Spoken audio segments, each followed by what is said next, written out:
Pour ce que l'Esprit veut nous donner ce matin, je vais vous inviter à tourner dans 2e Chronique, chapitre 30.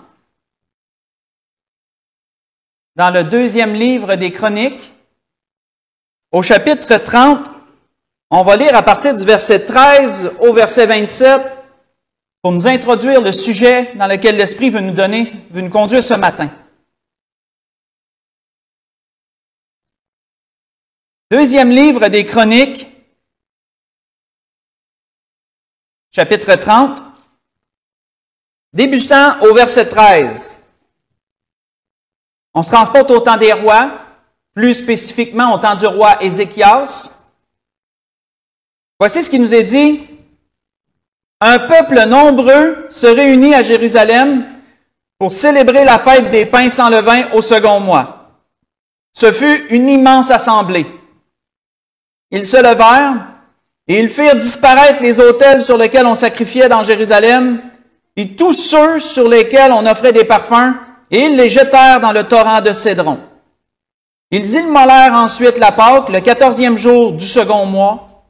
Les sacrificateurs et les Lévites, saisis de confusion, s'étaient sanctifiés et ils offrirent des holocaustes dans la maison de l'Éternel. Ils occupaient leur place ordinaire, conformément à la loi de Moïse, homme de Dieu, et les sacrificateurs répandaient le sang qu'ils recevaient de la main des Lévites.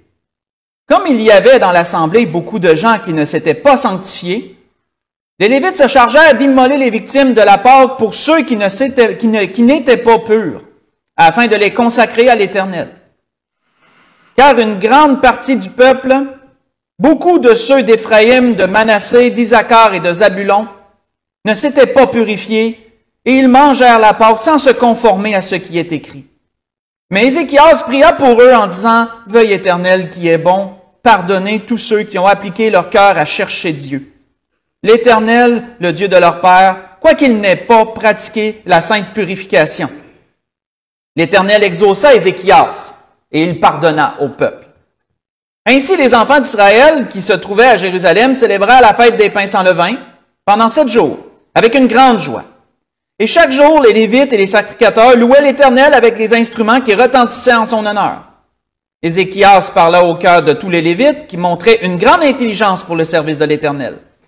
Ils mangèrent les victimes pendant 7 jours, offrant des sacrifices d'action de grâce et louant l'Éternel, le Dieu de leur père. Toute l'assemblée fut d'avis de célébrer 7 autres jours. Et ils célébrèrent joyeusement ces 7 jours.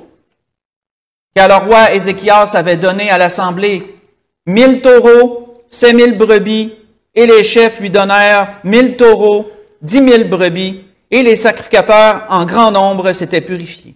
Toute l'assemblée de Juda et tous les sacrificateurs et les Lévites et tout le peuple venu d'Israël et les étrangers venus des pays d'Israël ou établis en Juda se livrèrent à la joie. Il y eut à Jérusalem de grandes réjouissances et depuis le temps de Salomon, fils de David, roi d'Israël, rien de semblable n'avait eu lieu dans Jérusalem.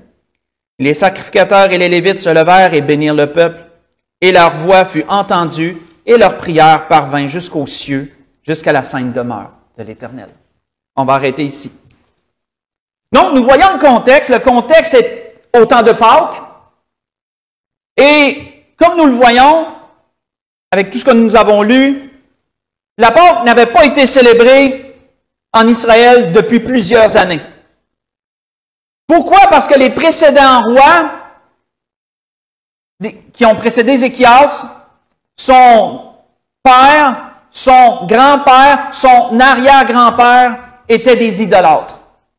Ils furent des rois idolâtres, des rois qui négligèrent Dieu, qui oublièrent Dieu, on pourrait même aller jusqu'à dire, négligèrent le temple, négligèrent le culte, toutes ces choses, parce qu'ils se conformaient à leurs idoles, Baal, Astarté, etc.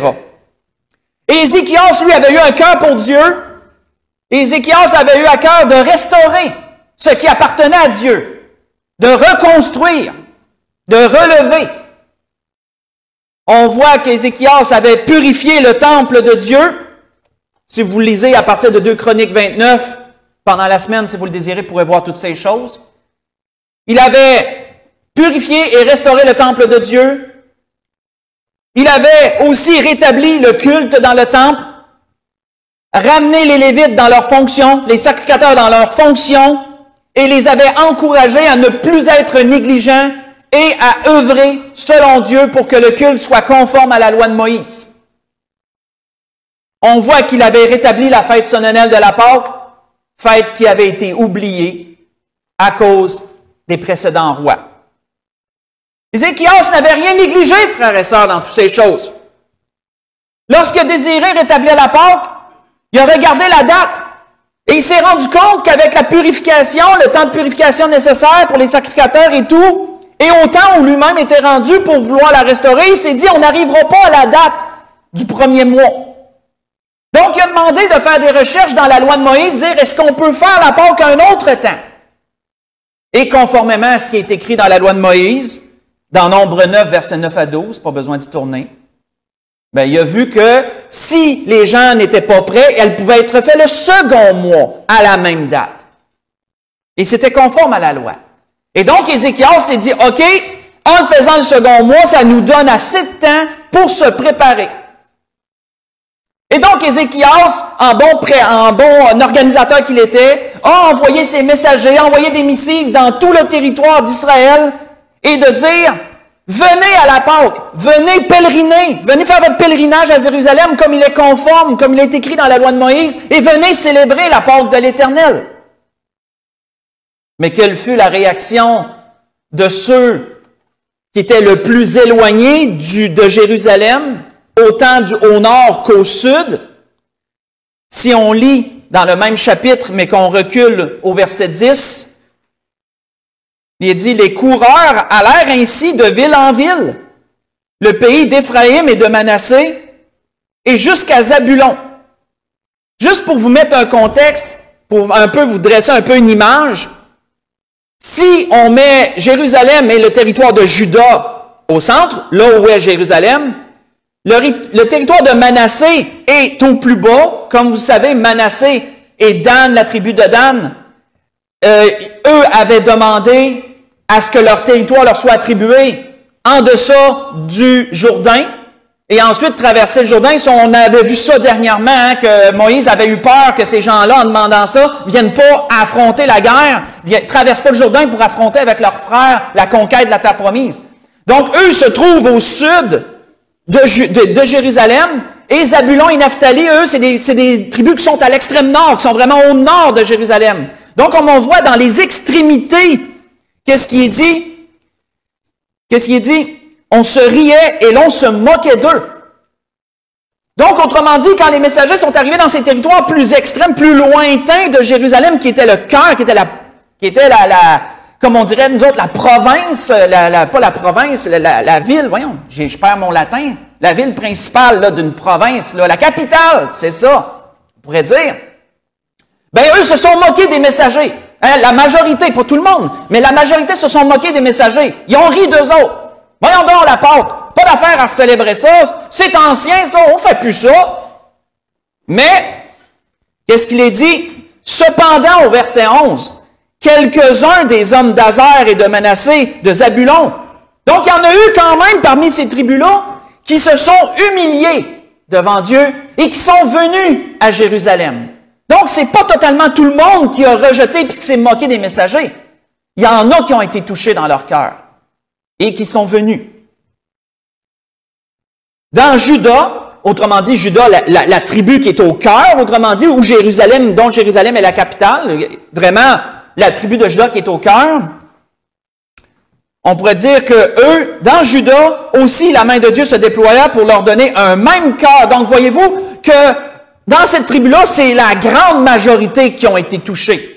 Contrairement à ceux des territoires plus extrêmes, qui, eux, quelques-uns ont été touchés, mais qu'il y en a qui se sont moqués d'eux autres. Donc, dans Juda, la main de Dieu s'est déployée pour donner un même cœur et leur faire exécuter l'ordre du roi et des chefs selon la parole de l'Éternel. Et vous voyez, frères et sœurs, avant d'enchaîner, quand je méditais sur ces choses, vous remarquerez que c'est une sagesse que Dieu nous montre à travers cela. Que dans n'importe quelle organisation, que ce soit dans l'Église ou n'importe quelle organisation mondaine, il y a toujours un cœur de personnes, un noyau serré, un groupe de gens qui, eux, sont prêts à tout. En bon québécois, on dirait des yes men. Des gens qui sont prêts à faire tout ce qu'il y a à faire vraiment pour l'organisation en question pour que ça fonctionne. Et il y a toujours ceux qui sont plus éloignés, ceux qui gravitent un peu alentour de ce noyau, mais qui sont plus des occasionnels. Des gens qui, oui, mais en même temps, tu sais, s'ils font d'autres, s'ils veulent faire d'autres choses, ils vont faire d'autres choses. Mais il y a toujours ce noyau serré. C'était la même affaire en ce temps-là. La tribu de Juda, c'était le noyau serré. Eux, là, ils ont eu le même cœur, ils ont dit oui, on se conforme, on se prépare, on veut. Et les tribus plus éloignées, ben c'était un peu eux autres étant oui, non, certains oui, certains non. Je referme cette parenthèse, c'est une sagesse que Dieu nous enseigne et vous la retrouverez, si vous observez les choses, vous la retrouvez dans toute organisation, toute cause confondue ici-bas. Et dans l'Église aussi, vous retrouverez ça. Dans l'Église aussi, il y a un noyau serré de gens qui, vous voyez, sont qu'est-ce qu'on appelle des colonnes, des piliers, ils sont toujours là, ils veulent toujours, ils sont prêts à tout. Puis il y en a dans l'Église, malheureusement, qui sont un peu détachés, plus occasionnels, qui vont dire oui, mais moi aussi j'ai mes affaires, puis etc. Ça se retrouve partout. On ne peut pas faire grand-chose avec ça. Ça, c'est chacun personnellement. Mais on voit quoi ici? Qu'est-ce qu'on a lu aussi? C'est que les choses ne se sont pas déroulées comme elles auraient dû se dérouler ici. On remarque ça aussi. C'est pas tout le peuple qui s'était présenté. Parce que selon la loi de Moïse, au moins un membre par famille devait faire ce pèlerinage-là. Mais c'est pas tout le monde qui s'est présenté. On l'a vu, il y en a qui se sont moqués d'eux autres puis ils sont pas venus. On voit que parmi les sacrificateurs et les Lévites, il y a eu une certaine confusion que la Bible nous dit. Vous voyez ça au verset 15, on l'a lu. Il y a eu une certaine confusion. Et quand on parle de confusion, on parle de mélange. Donc, ça veut dire qu'ils ont, dans le service qu'ils avaient à offrir, ils ont boité un peu, ils n'ont pas fait les choses exactement comme ils auraient dû. Il y a eu une confusion. On voit que parmi ceux qui étaient venus des extrémités, qui s'étaient humiliés et qui étaient venus pour pratiquer cette fête, ben ils ne s'étaient pas purifiés comme ils auraient dû se purifier. Comme vous voyez, il y a plusieurs affaires qui n'étaient pas conformes à la loi de Moïse. Ça l'accrochait sur bien des points, là. La réaction d'Ézéchias, frères et sœurs, la prière qu'il a faite à Dieu, nous montre deux choses. L'Esprit veut nous présenter ces deux choses. Quelle est la première chose que la prière d'Ézéchias a fait à Dieu nous montre? Sans perdre l'endroit, tournons dans Habakkuk chapitre 1. Dans le livre d'Habakkuk au chapitre 1. Une des deux choses que la prière d'Ézéchias qu'il a faite à Dieu nous montre.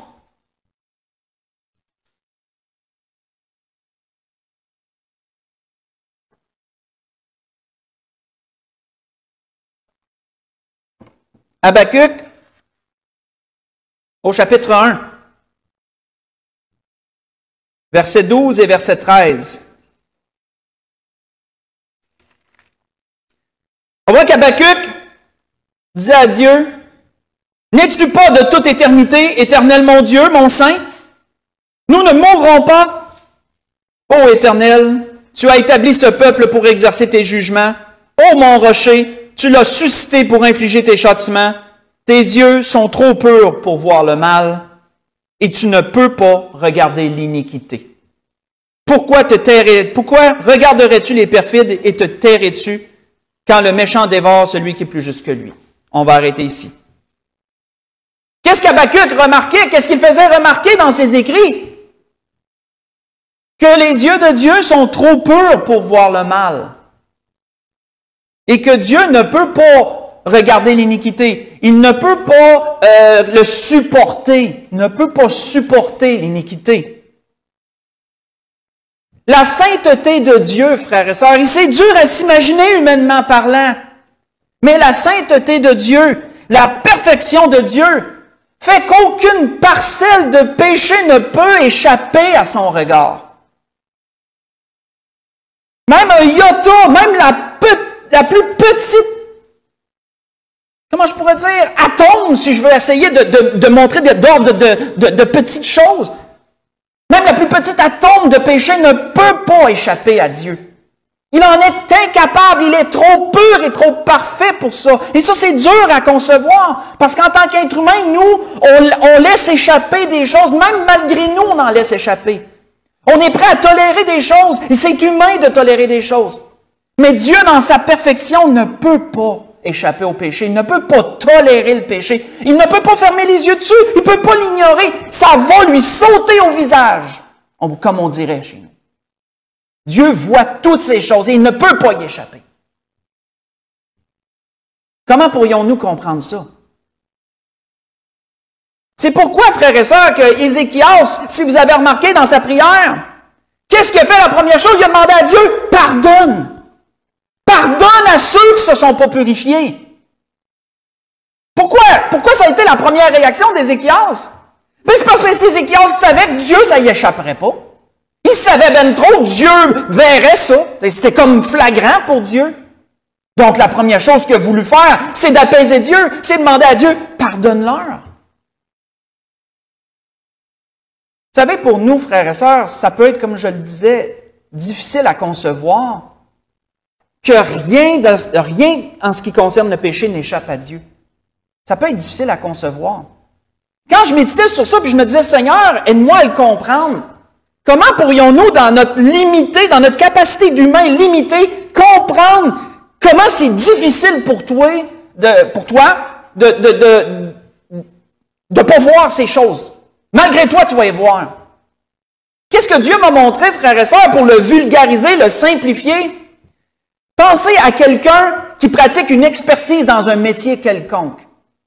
Peu importe le métier, là, mais quelqu'un qui est vraiment, là, il a étudié, puis il s'est approfondi, il s'est exercé à fond dans son métier. Que ce soit un électricien, que ce soit, peu importe le métier, là, qu'on peut pratiquer ici-bas.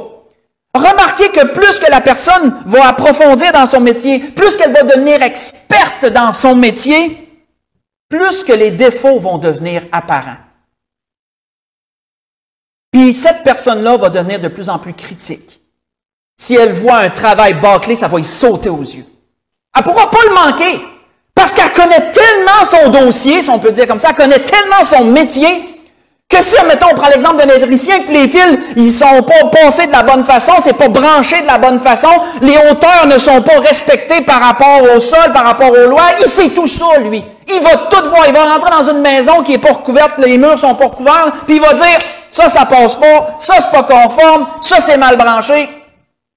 Puis, même s'il voudrait essayer de l'ignorer, puis de dire, non, ça y saute aux yeux, il connaît son affaire. Imaginez Dieu. Imaginez Dieu. Le péché, Dieu connaît son affaire. C'est son expertise, il le sait, il peut le déceler. Il peut le déceler. Même, c'est ça. Il peut pas, lui-même, il ne peut pas se protéger de lui-même de ça. Il le décèle et c'est tout, il le voit. Parce que c'est un expert, il le sait. Il le sait. Ça ne peut pas être caché à ses yeux. Et vous savez, frères et sœurs, Salomon, quand il méditait dans ses sagesses, les sagesses que Salomon nous a données, par rapport aux humains qui développent des expertises, et vous savez, même par rapport aux Écritures, pourquoi, frères et sœurs, les pasteurs vont souvent voir des choses que les membres ne verront pas? Premièrement, oui, parce que le pasteur a eu une onction, il a une onction. Dieu l'a choisi pour l'œuvre qu'il a à faire. Mais aussi, frères et sœurs, c'est parce que le pasteur, il a toujours le nez dans la Bible. Il ne veut pas, s'il veut enseigner l'Église, il n'a pas le choix. Hein? C'est sa nourriture quotidienne, mais plus que ça, il est toujours en étude, il est toujours en recherche. Tu sais, il est toujours sur le radar à qu'est-ce que Dieu veut. Un peu comme Habakkuk qui attendait, si on aurait lu plus loin, il nous a dit qu'Habakkuk se tenait sur le haut de la tour puis attendait la réponse de Dieu. Le pasteur, c'est comme ça. Toujours de même. Toujours en attente. Toujours à déceler. Un pasteur qui veut faire la volonté de Dieu va être comme ça. Il va être sur le radar tout le temps. Ça, je peux vous le dire par expérience. Mais c'est normal que le pasteur va voir des choses parfois que les membres verront peut-être pas. Parce que justement, il développe une expertise et ça lui fait voir des choses. Et le rôle du pasteur, c'est d'en enseigner l'Église. C'est de le dire à l'Église pour qu'elle le voie elle aussi. Mettre ces choses en évidence. Mais Salomon disait dans sa sagesse, « Car avec beaucoup de sagesse, on a beaucoup de chagrin. Celui qui augmente sa science, augmente sa douleur. » Disait l'Ecclésiaste dans Ecclésiaste 1, verset 18. Parce que comme je le disais tantôt par rapport au métier, plus tu deviens expert, mais moins tu vas être tolérant envers ce qui est bâclé. Tu vas être plus critique, puis il y a peut-être des gens qui vont t'écouter et vont dire « Colin, c'est donc bien dur, je suis pas si pire que ça, pourtant j'ai fait mon possible. » Mais toi tu vas dire « Oui, mais c'est pas correct. » Pourquoi? Parce que ta science est tellement augmentée, bien, ta douleur va augmenter parce que la personne va te trouver dur, puis toi tu vas dire « Mais Colin, tu sais, comment je peux pas y dire? Tu sais, je le vois, c'est comme ça. » Imaginez comment Dieu souffre, frères et sœurs. Lui qui est expert en ce qui concerne le péché, qui voit toutes ces choses. Et qui ne peut pas s'en sauver, comme je vous disais, il ne peut pas se cacher, il ne peut pas l'ignorer. Il ne peut pas. C'est dans sa nature, c'est comme ça. C'est totalement normal que la première réaction d'Ézéchias a été de demander pardon à Dieu pour ces gens-là. Ça a été totalement normal. Et vous savez, Dieu avait dit un jour ceci à son peuple. Faites juste écouter. Dieu avait dit un jour à son peuple, au temps du désert, quand son peuple avait exprimé le désir, et même Moïse avait exprimé le désir que Dieu marche au milieu d'eux, mais qu'est-ce que Dieu a dit? Monte vers ce pays, le pays que je te donne, monte vers ce pays où coule le lait et le miel. Mais je ne pourrai point monter au milieu de toi, de peur que je ne te consume en chemin, parce que tu es un peuple au cou raide. Et l'Éternel dit à Moïse et aux enfants d'Israël, vous êtes un peuple au cou raide, si je montais un seul instant au milieu de toi, je te consumerais. Ôte maintenant tes ornements de dessus toi et je verrai ce que je ferai. J'ai lu ça dans Exode chapitre 33, j'ai lu le verset 3 et le verset 5. Pourquoi, frères et sœurs, Dieu leur disait ça? Mais c'est parce que Dieu ne peut pas le tolérer, le péché. Donc, puis le peuple venait à travers du veau d'or de démontrer une telle désobéissance que Dieu leur a dit, s'il fallait que je monte au milieu de toi, vous n'existeriez plus en l'espace d'un instant. Je vous consumerai par ma colère, je vous consumerai par mes jugements. Donc, c'est pour ça que Dieu a dit, je vais t'envoyer un ange à la place. C'est un ange qui va te conduire. C'est un ange qui va te conduire. Mes frères et sœurs, la grandeur, la grâce, l'amour de Dieu, frères et sœurs, c'est pas pour rien que Dieu a prévu des lois dans l'Ancien Testament, que Dieu a prévu des lois, qu'il a prévu des ordonnances. C'est pas pour rien. Parce que Dieu voulait à travers ça limiter les agissements du peuple pour les conformer à sa volonté, pour que le peuple échappe à ses jugements. Puis, si Dieu a pourvu au sacrifice animal qu'il devait leur faire fréquemment pour que l'innocence, le sang innocent, couvre leur propre faute, c'était afin que Dieu soit capable de continuer à regarder son peuple, de continuer comment je pourrais dire, à travailler pour son peuple. Parce que s'il n'y aurait pas eu ce sang d'animaux innocents qui aurait été versé quotidiennement pour effacer leurs péchés, Dieu les aurait consumés. Parce qu'il ne peut pas tolérer ça, il ne peut pas le regarder. Pensons, frères et sœurs, à la grandeur de l'amour de Dieu à travers Jésus-Christ. Si Dieu a pourvu à Jésus-Christ un sacrifice éternel, parce que les animaux, c'était seulement pour un temps. Il en fallait des milliers d'animaux qui devaient mourir pour couvrir les péchés du peuple. Mais à travers de l'agneau parfait et sans défaut qui est Jésus-Christ, Dieu l'a fait une seule fois pour toutes.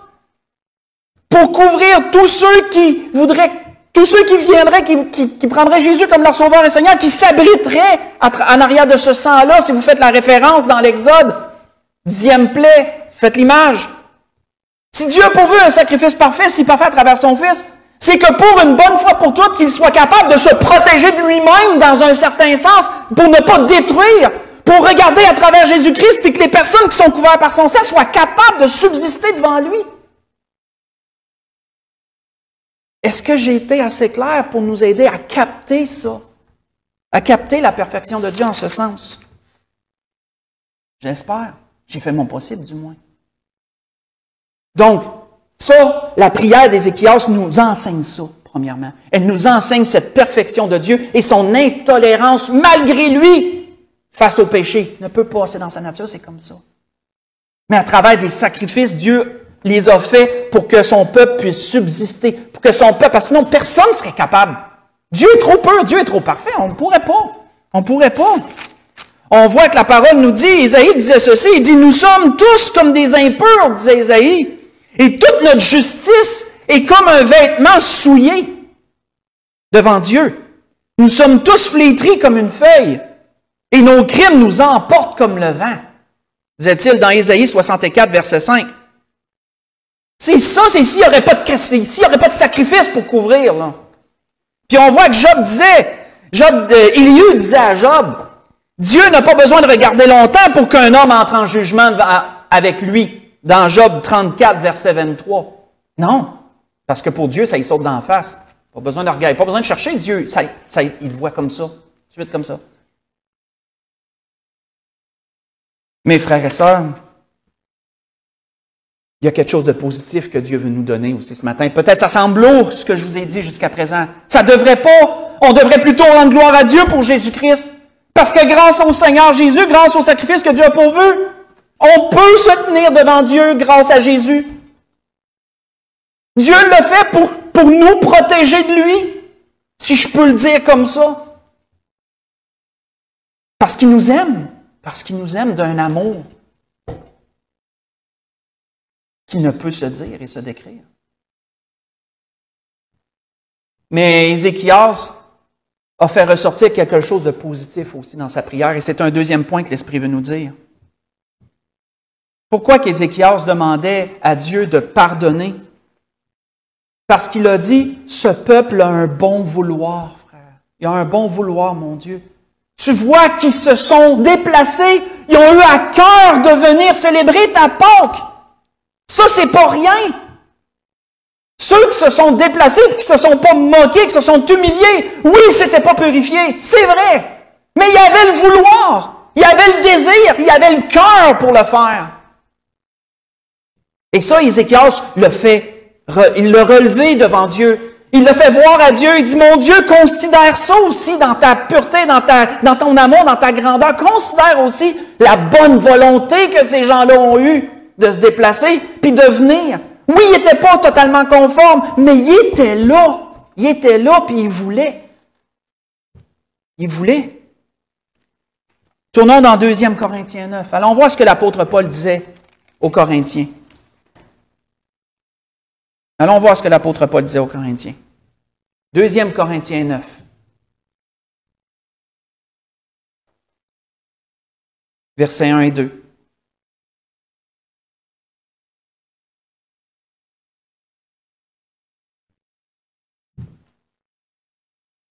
L'apôtre Paul disait aux Corinthiens, 2 Corinthiens 9, versets 1 et 2, il disait, « Il est superflu que je vous écrive touchant l'assistance destinée aux saints. » Parce que vous savez que les Corinthiens avaient eu une bonne idée un jour, de dire, « Hey, on va ramasser des dons, puis on va aider les pauvres à Jérusalem qui vivent une chose difficile. » Puis l'apôtre Paul et toutes les autres églises ont été enchantées. Ça a été comme un beau feu qu'ils ont allumé, puis ça s'est propagé, puis tout le monde a voulu. L'apôtre Paul dit, « Je connais en effet votre bonne volonté, parce que ça a parti de là, hein, ça a parti d'une bonne volonté, ça, de vouloir faire ça. Je connais en effet votre bonne volonté, dont je me glorifie pour vous auprès des Macédoniens en déclarant que l'Achaïe est prête depuis l'année dernière, et ce zèle de votre part a stimulé le plus grand nombre. » On va arrêter là. Hein, la bonne volonté, ce que ça peut causer, ce que ça peut amener à faire. Leur bonne volonté s'était répandue comme un feu de paille dans un bon sens cette fois-ci. Ça l'avait stimulé les autres églises de dire oui, on va participer, on va se collecter. Sauf que les Corinthiens, ils ne l'avaient pas fait. Ils avaient parti quelque chose, mais eux, ils ne bougeaient pas. Et donc là, qu'est-ce qui arrive avec ça? L'apôtre Paul a dit à un autre endroit. Il dit, la bonne volonté, quand elle existe, est agréable. Frères et sœurs, Dieu aime la bonne volonté, puis on va le voir plus loin. Dieu chérit la bonne volonté qu'on peut avoir. Mais la bonne volonté, quand elle existe, elle est agréable en raison de ce que tu peux avoir en ta possession et non de ce que tu n'as pas. Vous voyez ça dans 2 Corinthiens 8, verset 12. Donc, Paul a dû rappeler aux Corinthiens, moi je dis à tout le monde que vous êtes déjà prêts. Hein, je vous couvre, autrement dit, là, je vous couvre, là. Je protège vos arrières. Mais j'espère que vous allez être prêts parce que sinon, ça va être une totale confusion lorsque les autres vont savoir que qu'est-ce que j'ai dit, c'est même pas vrai en fin de compte. Là. Donc, c'est l'apôtre Paul les avertit, dit, regardez, vous avez eu une bonne volonté, puis Dieu aime la bonne volonté, Dieu la chérit. Mais maintenant, agissez par rapport à ça, hein, laissez pas ça de même. Là. On voit que Ézéchias, frères et sœurs, c'est ça qu'il a rappelé à Dieu. Dieu, souviens-toi, regarde, considère la bonne volonté que ces gens-là ont eue de se déplacer pour venir célébrer la Pâque. Oui, c'était pas parfait. Oui, ça l'a accroché à tes yeux. Parce que tu es trop pur, on ne peut pas te masquer rien, toi. Ça l'a accroché à tes yeux. Il dit, c'est pour ça que je te demande de les pardonner. Mais il dit, considère la bonne volonté qu'il y a eu. Et frères et sœurs, qu'est-ce que Dieu a dit? On l'a lu. Dieu a dit, je pardonne. Pourquoi? Parce que Dieu a considéré la bonne volonté, frères et sœurs, que ces gens-là avaient. Malgré l'imperfection, il a considéré la bonne volonté. Si on retourne sur notre exemple, quand que je méditais et que l'Esprit m'a donné de vulgariser à travers de ce que je vous ai donné, l'exemple, le parenthèse ouvert à propos des métiers et tout, savez-vous le danger d'être trop expert dans un métier? Humainement, savez-vous c'est quoi le danger? C'est de ne plus être capable d'apprécier la bonne volonté de ceux qui ont moins d'expertise que vous. Ça, c'est le danger. Que quand que quelqu'un essaye de faire quelque chose de bon, si tu es devenu trop expert, tu deviens trop critique souvent. Tu dois même prendre sur toi, puis moins critiquer, puis essayer de te mettre au niveau de la personne qui a essayé de le faire. Puis de dire, ouais, pour ce que tu sais, tu as fait une bonne job. Et ça passe bien. Hein? Mais c'est difficile quand tu es devenu trop expert dans quelque chose de faire ça. Il faut que tu prennes sur toi, parce que sinon tu en aurais long à dire sur le travail en question, puis toutes les petites choses qui devraient être mieux. Humainement parlant, frères et sœurs, plus qu'on en sait, plus qu'on devient critique, mais plus qu'on devient intolérant face à ceux qui en savent moins. Face à ceux qui font de leur mieux, il y a de la bonne volonté, mais il faut être capable de le reconnaître, nous aussi, ça qu'il y a de la bonne volonté. Et ça, c'est un travail qu'on a à faire. Dieu qui est parfait, frères et sœurs, lui, sait la reconnaître, la bonne volonté. Il sait l'accepter. Il sait l'accepter. C'est pour ça que Dieu a dit à Ézéchias, « Inquiète-toi pas, je pardonne à ce peuple. » Puis on voit que la Bible nous a décrit, on l'a lu, le peuple était tellement joyeux d'être là qu'ils ont même prolongé 7 jours de plus la Pâque. Ça aussi, c'était pas habituel. Ils ont célébré les 7 jours de pain sans levain comme ils se devaient, avec la Pâque au début de ça. Puis après ça, 7 jours de réjouissance, puis ils étaient tellement heureux, ils se sont dit, on va faire un autre 7 jours. C'est pas écrit dans la loi de Moïse, ça. Mais ils étaient tellement heureux, tellement joyeux. Et leur prière, qu'est-ce que la Bible nous dit? Qu'est-ce qu'on a lu? C'est tellement beau comment on a terminé ça. Leur prière est montée jusqu'à Dieu, jusqu'à son Saint-Temple. Dieu a agréé tout ça.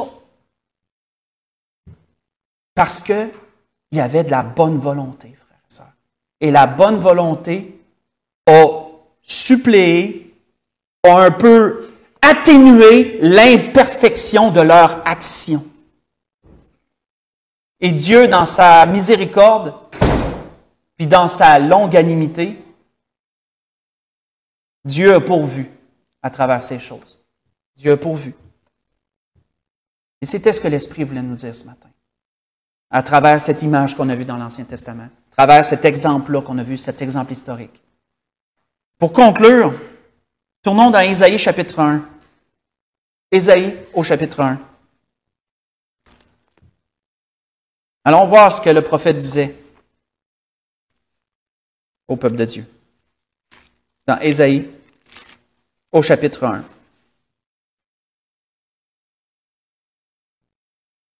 Ésaïe chapitre 1, débutant au verset 16 jusqu'au verset 20.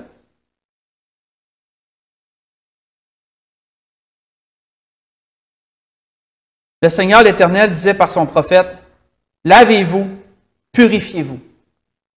Ôtez de devant mes yeux la méchanceté de vos actions. Cessez de faire le mal. Apprenez à faire le bien. Recherchez la justice.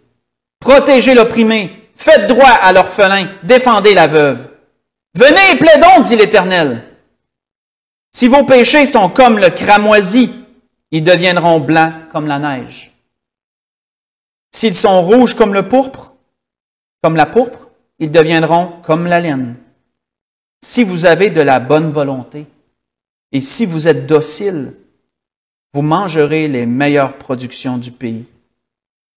Mais si vous résistez et si vous êtes rebelles, vous serez dévorés par le glaive, parce que la bouche de l'Éternel a parlé.